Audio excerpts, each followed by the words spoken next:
સપનામાં જોવા મળતી આ વસ્તુઓ ખૂબ જ શુભ હોય છે. તે તમને થોડા જ સમયમાં બનાવે છે કરોડપતિ. જય માતાજી, જય શ્રી કૃષ્ણ. મિત્રો, આજે આપણે જોવાના છીએ એવી માહિતી કે જે આપણને ખરેખર સ્વપ્નમાં જોવા મળે છે, અનુભવ થાય છે, પરંતુ તેની પાછળનું કારણ શું હોય છે તે આપણે જાણતા નથી. મિત્રો, જો તમે અમારી ચેનલમાં નવા હોય તો ચેનલમાં જોડાયેલા રહેજો, જેથી તમને આ પ્રકારના દરેક વિડીયો મળતા રહે. અને આગળ માહિતી જોતા પહેલાં કોમેન્ટ બોક્સમાં જય માં લક્ષ્મી અને જય માં કુળદેવી લખવાનું ભૂલશો નહીં. બધેથી તમારા કુળદેવી સદાની માટે તમારા ઉપર આશીર્વાદ વરસાવતા રહે. જય માં કુળદેવી.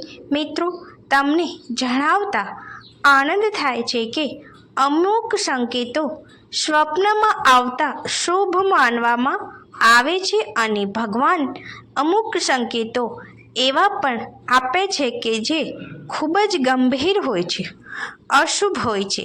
તો આજે આપણે જાણવાના છીએ કે કયા પ્રકારના અને કઈ વસ્તુ સ્વપ્નમાં દેખાય તો શુભ માનવામાં આવે અને કઈ વસ્તુઓ કયા પ્રકારના સ્વપ્ન આવે તો તેને અશુભ માનવામાં આવે છે. મિત્રો, સામાન્ય રીતે દરેક વ્યક્તિને અમુક સમયે કોઈને કોઈ સ્વપ્ન આવતા હોય છે, પરંતુ તે સ્વપ્નને આપણે કોઈ ખાસ વાત તરીકે કે કોઈ ખાસ સંકેત તરીકે લેતા નથી. ખાલી એમ જ માની લેવામાં આવે છે કે દિવસ દરમિયાન થયેલી વાર્તાલાપોના આધારે આ સ્વપ્ન આવેલા છે. મિત્રો, આ જગતમાં દરેક સારી કે ખરાબ ઘટનાઓ બનતા પહેલાં ભગવાન કોઈને કોઈ આપણને સંકેત આપે છે. તમે જાણો છો એ મુજબ જો કોઈ શુભ કાર્ય માટે આપણે જતા હોય અને રસ્તામાં વચ્ચેથી નોળિયો પ્રવેશ કરે છે તો તેને શુભ માનવામાં આવે છે. અને જો રસ્તામાં વચ્ચે બિલાડી પ્રવેશ કરે છે તો તેને અશુભ માનવામાં આવે છે. ખરેખર વાસ્તુશાસ્ત્ર પ્રમાણે આવા સંકેતની શુભ કે અશુભ માનવા પાછળ પણ ઘણા બધા કારણો છુપાયેલા હોય છે. તેવી જ રીતે મિત્રો, આજે આપણે જોવાના છીએ કે સ્વપ્નમાં એવી તો કઈ વસ્તુ દેખાય કે જેથી માતા લક્ષ્મીજીના આગમનના સંકેતો આપણને આપે છે. મિત્રો, દરેક વ્યક્તિના જીવનમાં લક્ષ્મીજીનું ખૂબ જ મહત્ત્વ રહેલું છે. જો લક્ષ્મીજી પ્રસન્ન નહીં હોય તો પારિવારિક અને આર્થિક સમસ્યાઓ ખૂબ જ આવે છે. પરંતુ મિત્રો, લક્ષ્મીજીનું આગમન થતાં પહેલાં દરેક વ્યક્તિને માતા લક્ષ્મીજીની કોઈને કોઈ સંકેત આપે છે. જો તમને પણ આ પ્રકારના સંકેત આવતા હોય તો માની લેવું કે માતા લક્ષ્મીજી ખૂબ જ પ્રસન્ન છે અને આપના ઘરે માતા લક્ષ્મીજીનું ટૂંકમાં સમયમાં જ આગમન થવાનું હશે. અને એ સમય દરમિયાન જો તમે અમુક નિયમોનું પાલન કરશો તો લક્ષ્મીજી હસ્તે મુખે આવશે. એટલે કે તમને જે કાંઈ સંપત્તિ પ્રાપ્ત થશે તે ખૂબ જ સુખી રીતે આપ વાપરી શકશો, તેમનો ઉપયોગ કરી શકશો. મિત્રો, તમે જાણો છો એ મુજબ ઘણા પરિવારમાં લક્ષ્મીજીનું અચાનક આગમન થાય છે, એટલે કે તે પરિવારની પૈસાની તંગી દૂર થઈ જાય છે. પરંતુ તે પરિવાર અમુક નિયમોનું પાલન ન કરતો હોવાથી ટૂંક સમયમાં જ લક્ષ્મીજી નારાજ થઈને જતા રહે છે. એટલે કે પરિવાર બરબાદ થતો જાય છે. મિત્રો, આમ થવા પાછળનું કારણ પણ જાણવું જરૂરી છે.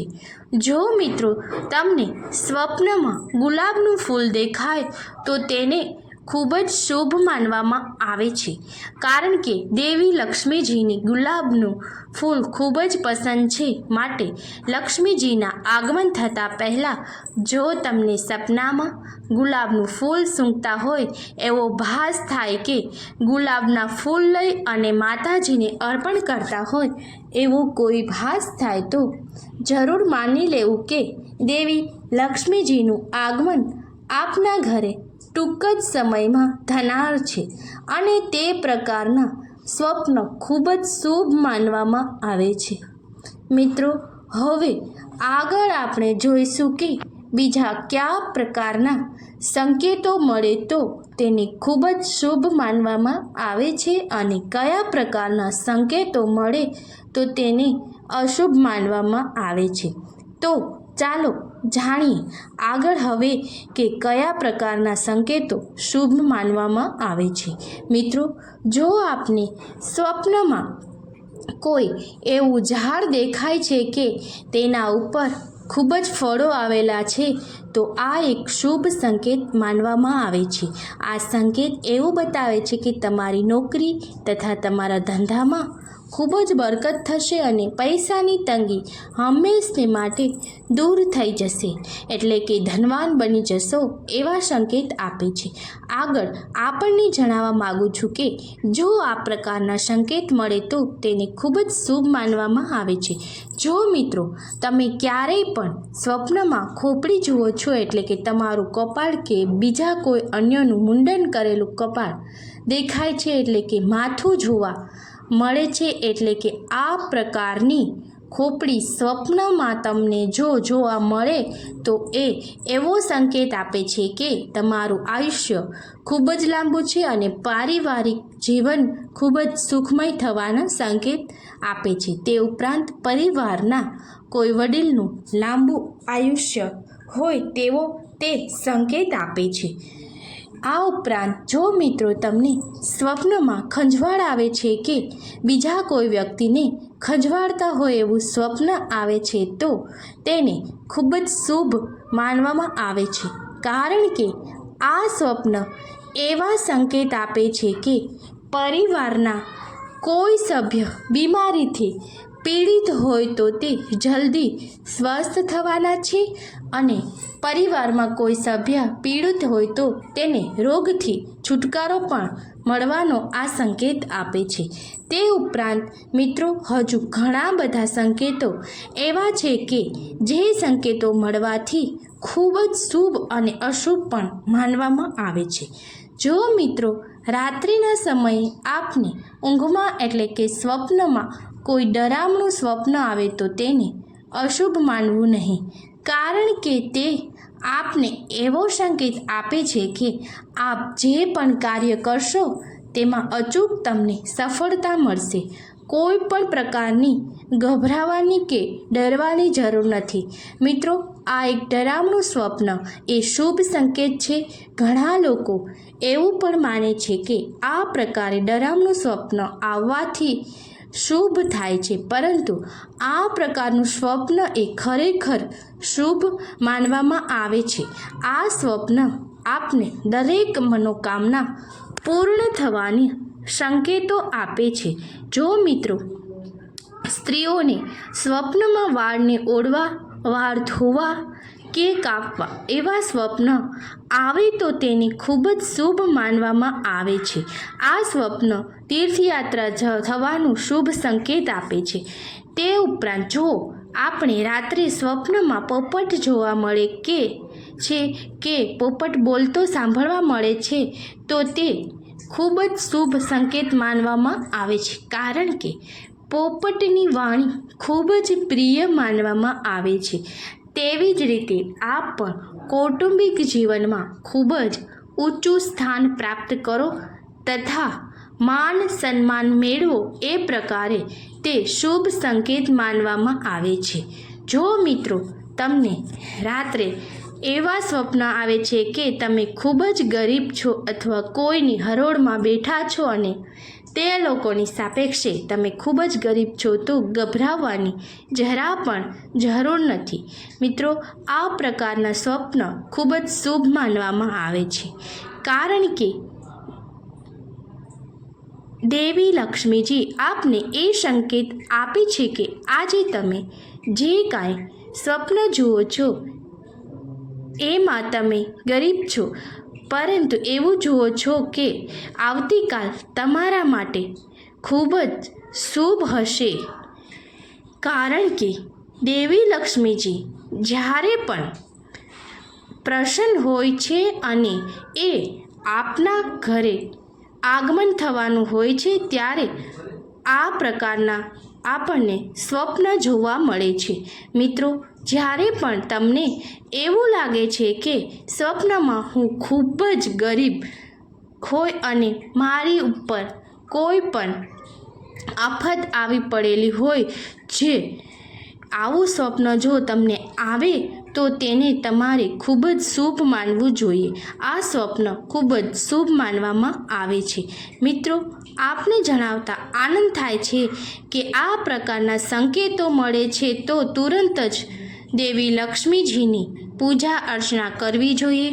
આ ઉપરાંત મિત્રો, આ પ્રકારે શુભ સંકેતો મળ્યા પછી 7 દિવસ સુધી તમારે ઘરમાં રહેલા મંદિરની સામે સવાર સાંજ બેસી અને મનોમન દેવી લક્ષ્મીજી તથા તમારા કુળદેવીનું સ્મરણ કરવું જોઈએ અને સાથે સાથે કુળદેવીના નામથી ઘી અથવા તેલનો દીવો કરી અને દેવી લક્ષ્મીજી અને પોતાના કુળદેવી પાસે એવી પ્રાર્થના કરો કે હે રક્ષણ કરતા, દુઃખ હરતા દેવી, અમારી રક્ષા કરજો અને જાણીએ અજાણીએ જે કાંઈ ભૂલ થયેલી હોય તેમાંથી અમને મુક્તિ અપાવો. મિત્રો, આ પ્રકારે 7 દિવસ સુધી સવાર સાંજ થોડા સમય માટે ઘરમાં રહેલા મંદિરની સામે બેસી અને પ્રાર્થના કરવામાં આવશે તો આપને પૈસાની તંગી દૂર થતી તથા પારિવારિક સુખ સંપત્તિ થતી હોય તેવું જોવા મળશે. આશા રાખું છું કે આપને આ માહિતી ખૂબ જ પસંદ આવેલી હશે અને કોમેન્ટ બોક્સમાં જય માં લક્ષ્મી લખી આ પ્રકારે બીજા વિડીયો જોવા માંગો છો તમે અને કયા વિડીયો જોવા માંગો છો એ આપ અમને કહી શકો છો, તો આપના માટે અમે તે પ્રકારના વિડીયો બનાવી અને પ્રસ્તુત કરી શકીએ. જય માં લક્ષ્મી. આભાર મિત્રો. જય માં કુળદેવી. તો આવા વાસ્તુને લગતા વિડીયો જોવા માટે ચેનલને અચૂક સબસ્ક્રાઈબ કરજો.